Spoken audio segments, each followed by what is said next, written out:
A low, throaty sound. That was quick. I just gave it to you yesterday. Yeah. Well, I'm no fool, Helen said, tapping the cover of the book. I went straight for the pages with the corners turned down. John burst out laughing.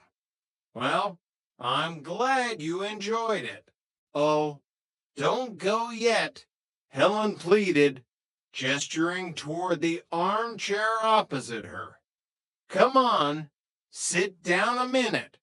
I haven't spoken to a soul in this whole day. Jana set the watering can down and took a seat. Well, what about Mr. Roper? Helen let out a sharp, cynical laugh. Him. Huh. All I get from him is one grunt for yes, two grunts for no, and a burp when he wants his dinner. She sighed deeply, tracing the spine of the romance novel. That's all I've gotten for 20 years. Well, almost. It'll be 20 years? Jana asked, her eyes widening. Your anniversary? Yeah. Helen nodded, a touch of melancholy in her voice. Oh, wow. How great. Are you gonna see a show or anything special to celebrate? Helen smiled thinly. Oh, yes, yes, we'll see a show. All right, Beretta, followed by Charlie's Angels. She gestured toward the television set. This is our social calendar. Jana winced sympathetically. He won't even remember it's your anniversary? I'd be surprised if he remembers my name before his morning coffee. Helen muttered. Oh, I do envy you young people. Oh, the life you lead. The excitement. The romance. Oh, there's nothing to it, Jana said modestly, waving a hand. You just have to be flat broke. Yeah, but there's your boyfriends and everything, Helen pressed, leaning forward slightly. Jana sighed, resting her chin on her hand.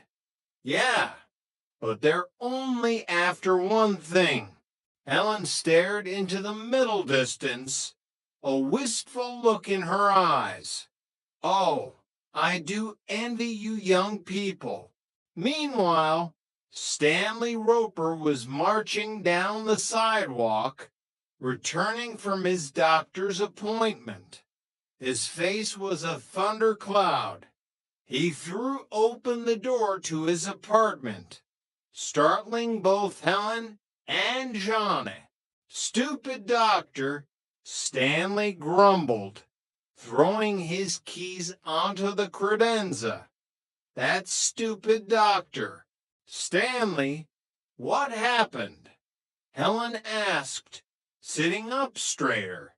He said I was in perfect shape.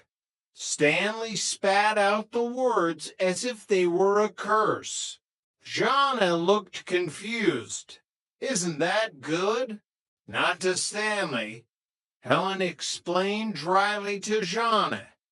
When he goes for a checkup, he thinks he's wasting his money unless the doctor finds something terribly wrong with him. There's plenty wrong with me. Stanley argued defensively. Helen smiled sweetly. I can't argue with that. Helen, Stanley warned, pointing a finger at her. Oh, I'm sorry, Stanley. Did you tell him about your pain? No, we didn't talk about you. Stanley fired back. He turned his attention to Jana, suddenly remembering something important. Oh, by the way, Your wife was just telling me that day after tomorrow is a very special day, he said, gesturing vaguely at Helen. Special? Helen asked, a spark of hope igniting in her eyes. UH, Wednesday, Stanley asked, looking at his imaginary watch. Beretta, Charlie's Angels. Helen's face fell instantly. Oh, hold it, hold it, hold it. Stanley continued, completely oblivious to his wife's crushing disappointment. He stepped closer to Johnny. I want you to talk to your roommate, Chrissy, and warn her. Okay, Johnny said cautiously. About what? Well, I was looking out this window about 3 o'clock in the morning last night, Stanley said, lowering his voice conspiratorially, and I saw her walking around half naked in her nightgown. Jana gasped. What? Oh, my God! She's sleepwalking again. Sleepwalking? Huh? Stanley crossed his arms, looking stern. This is a decent neighborhood. Now, if she wants to walk in her sleep, you tell her to get dressed before going to bed. That's a brilliant idea. Helen drawled from her chair. All right, Stanley, let's address the elephant in the room. How did you just happen to be peeping out the window at 3 o'clock in the morning?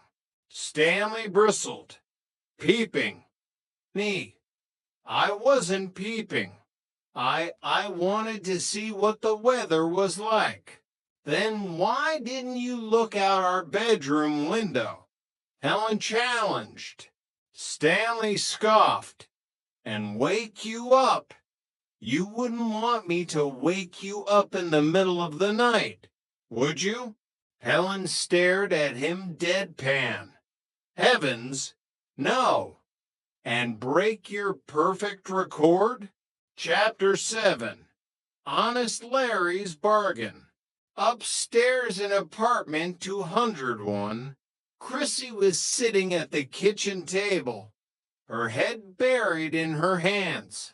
I walked out on the street in my nightie. Chrissy moaned, peeking through her fingers at Jana. Oh, Jana, I am so embarrassed. Oh, hey, forget embarrassed, Jana said, pouring her a cup of coffee. I'm just glad that you weren't hurt. That's all. A car could have hit you. Now, Chrissy, what's making you walk in your sleep this time? What's bothering you? Chrissy sighed, dropping her hands to the table. Oh, it must be Mr. Rogers. His secretary's out sick, and I'm substituting for her this week. Is he giving you a rough time? John asked, taking a seat opposite her. He dictates too fast. Oh, it's not his dictation, Chrissy said, wrinkling her nose in disgust. It's his hands. The girls in the office call him Christopher Columbus. John raised an eyebrow. What? The explorer? Chrissy clarified grimly. John winced. Oh, boy. Hey, why don't you complain to his boss? He is the boss. Chrissy slumped forward. I have got a problem. Just then, the front door swung open and Jack strolled in. He was holding something small and squirming inside his jacket. Hi, Jack said cheerfully. Yeah, The one thing I'm concerned about right now is the sleepwalking. Oh, Shauna continued, ignoring Jack for a moment. Sleepwalking? Jack asked, pausing halfway to the kitchen. What are you talking about? Jack, Chrissy walked in her sleep last night, right